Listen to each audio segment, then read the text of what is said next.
Bonjour les Sagittaires et bienvenue sur votre escale Astro Tarot, guidance de vos énergies pour la lunaison du 15 novembre au 14 décembre.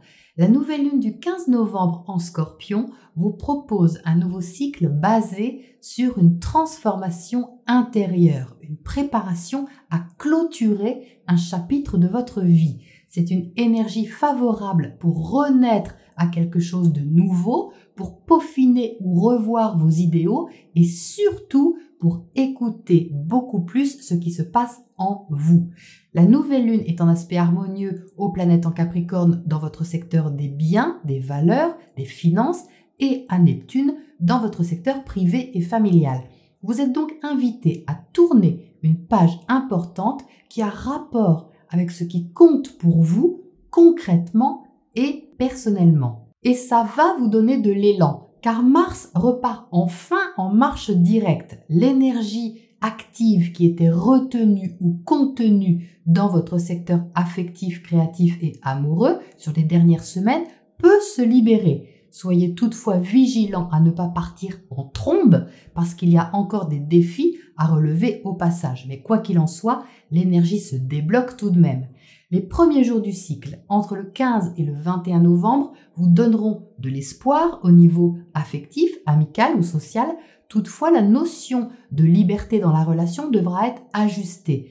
Vous serez peut-être tiraillé entre votre besoin d'être libre d'un côté et vos obligations matérielles, financières ou sociales de l'autre. Il peut y avoir une crise des valeurs sur ces quelques jours.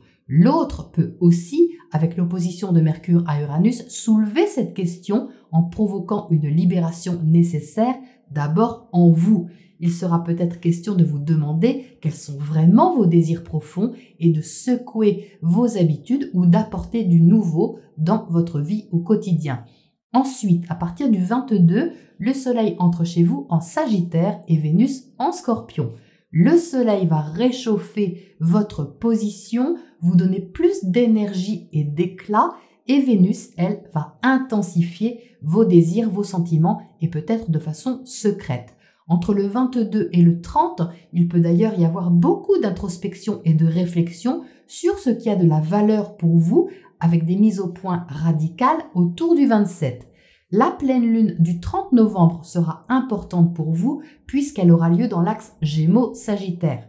Votre rapport à l'autre ou aux autres sera sur le devant de la scène, une thématique qui va s'étaler sur plusieurs mois puisque la lune est éclipsée. Ça rend donc ses effets plus forts. Qu'il s'agisse de votre position dans un mariage, une relation, une clientèle ou tout autre partenariat, vous allez avoir à vous positionner avec une certaine affirmation et détermination. C'est à partir du 2 décembre que vous pourrez exprimer le fond de votre pensée. Mercure arrivera dans votre signe, vous donnant une possibilité plus ouverte de vous affirmer. Si vous avez une décision importante à prendre ou quelque chose d'important à annoncer, vous serez plus tenté de le faire entre le 6 et le 13 décembre. Le trigone du Soleil à Mars vous donnera des ailes et les beaux aspects que Vénus formera à Neptune, planète du rêve, et à Pluton, planète de la passion, vous donneront envie de transformer les choses et de voir plus loin. Il y aura toutefois le sens des réalités à garder.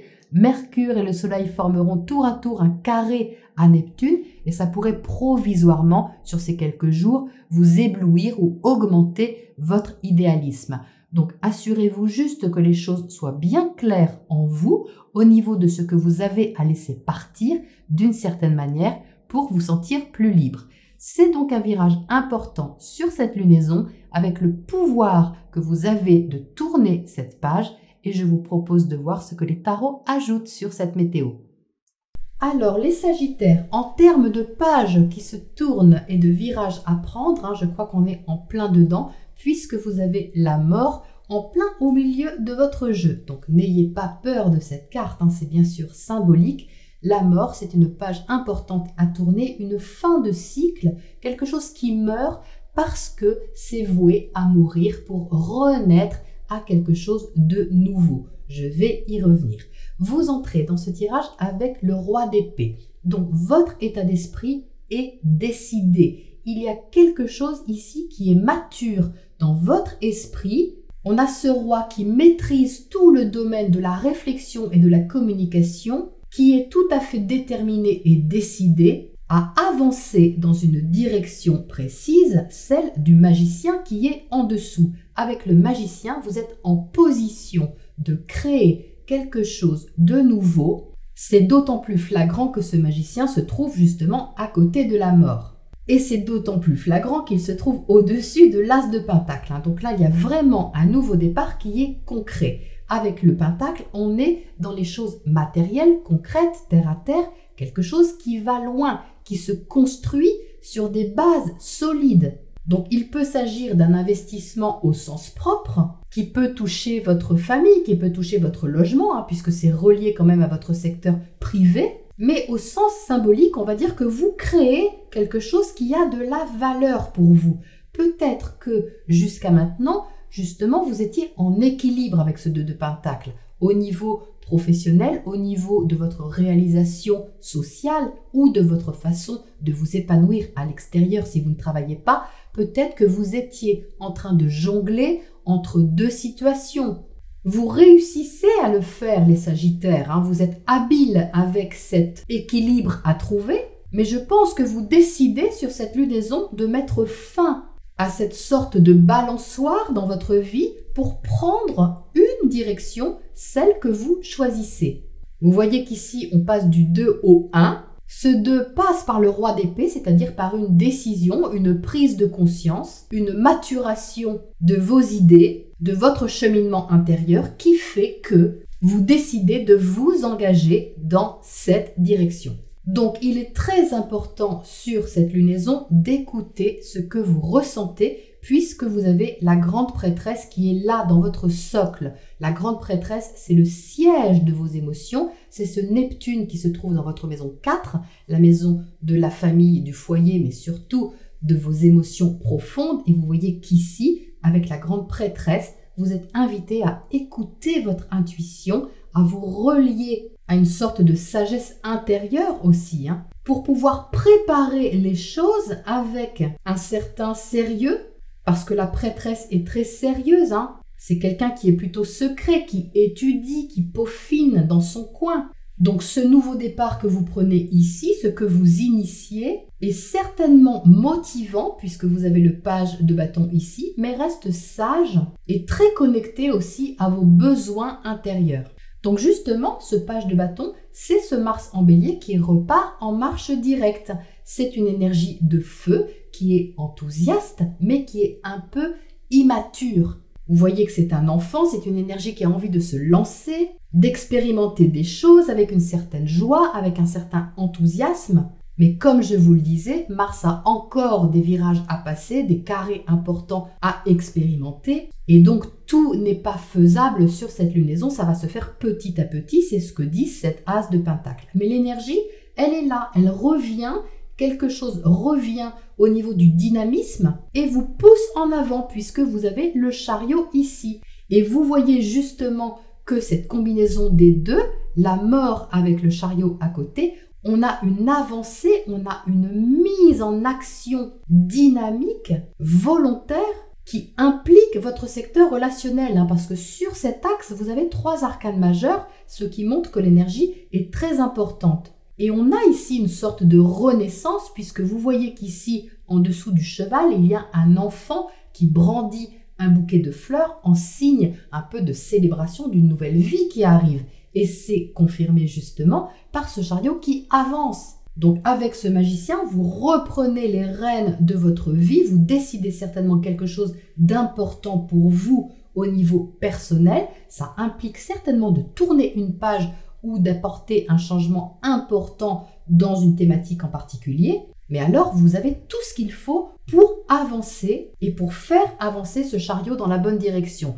Il est aussi intéressant de voir que ce chariot correspond à la carte du cancer, symbolisée ici, vous voyez, par cette lune, et que vous avez, vous, dans votre secteur symbolisant le cancer, la famille, le foyer, cette prêtresse. Vous voyez qu'on a une résonance des lunes, c'est-à-dire de l'intuition qui compte. Votre intuition, les Sagittaires, est importante sur cette lunaison pour faire avancer votre chariot. Le message est assez clair ici. Alors, qu'est-ce qu'on a d'autre? Eh bien, on a le diable ici, dans ce secteur, qui dans ce tarot s'appelle le côté sombre, le côté de l'ombre. Donc cette arcane, elle symbolise vos peurs, elle symbolise aussi vos attachements, qu'ils soient psychologiques ou qu'ils soient financiers ou même charnels dans certains cas, c'est possible. Mais on va dire que dans cette diagonale, il y a quelque chose qui a du pouvoir sur vous et c'est une chose qui vous passionne assez pour que vous puissiez transformer quelque chose et y donner corps, y donner un nouveau départ. Je le ressens comme ça ici. Pour que cette énergie ne se perde pas et surtout pour qu'elle ne se transforme pas en quelque chose de toxique pour vous, parce que ça peut être toxique cette énergie si ça prend trop d'emprise sur vous, c'est-à-dire si vous vous attachez trop à quelque chose mais que ça vous enferme, eh bien il y a une action à mener pour libérer cette énergie-là afin qu'elle soit constructive et qu'elle puisse surtout être investie d'une façon posée, mature et décidée. Donc il y a pour moi un investissement personnel de votre part, soit dans une relation, un partenariat ou un projet. Ça vous a peut-être posé question pendant quelque temps, ça vous a peut-être demandé adaptation, ne serait-ce qu'au niveau de vos conditions de vie, de vos habitudes au quotidien, de vos obligations extérieures et sociales. Et là, vous écoutez davantage ce qui vous stimule et ce qui vous motive avec ce page de bâton, même si c'est le début, parce qu'ici, vous êtes au tout début de quelque chose. Avec le magicien, l'as et le page, c'est la première marche, si vous voulez. La première pierre à l'édifice. Mais ça promet d'être un édifice qui est bâti sur des fondations solides. Alors, qu'est-ce qu'on a justement à côté de cet as de pentacle pour commencer, qui est bien lumineux? On a le 6 de pentacle, magnifique, donc encore une énergie de terre, vous voyez, mais ici on est dans le partage, donc ça rejoint un petit peu ce secteur relationnel, c'est-à-dire que la direction dans laquelle vous investissez ou la personne avec qui vous vous investissez doit être équilibrée. Vous n'avez pas envie ici de donner plus que vous recevez et c'est ça justement que vous voulez éclaircir au début du cycle à mon avis. Donc ce roi d'épée, très bien, il va vous donner le discernement nécessaire. Qu'est-ce qu'on a d'autre à côté de ce diable là-haut? Ces peurs ou cet attachement que vous avez envers quelque chose ou quelqu'un. On a une reine de coupe, donc c'est plutôt affectif. Donc ça parle de passion, ça parle surtout d'émotions intenses. Donc même si la thématique est professionnelle, il y a un attachement, on va dire, affectif et émotionnel dans la situation qui vous concerne. Mais quelque part, justement, ça demande à être libéré pour que vous puissiez exprimer cette amplitude émotionnelle, affective, et en faire quelque chose de constructif et pas destructeur. C'est ça que vous dit cette reine de coupe au-dessus du chariot. C'est de faire avancer votre vie dans une direction qui vous comble émotionnellement, qui vous permet de vous ouvrir. Donc ça, c'est plutôt chouette. Qu'est-ce qu'on a à côté de ce chariot, justement, ici, dans ce secteur relationnel?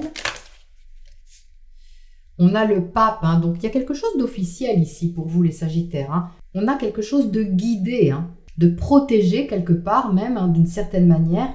C'est-à-dire que vous êtes appelé à légaliser les choses, à les rendre aussi plus vraies et à les faire avancer dans une certaine sagesse, une sorte de confiance aussi, que ce pape vous apporte.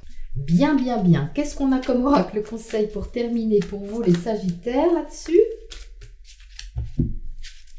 On a tic-tac. Ah, est-ce que ce serait l'heure les Sagittaires?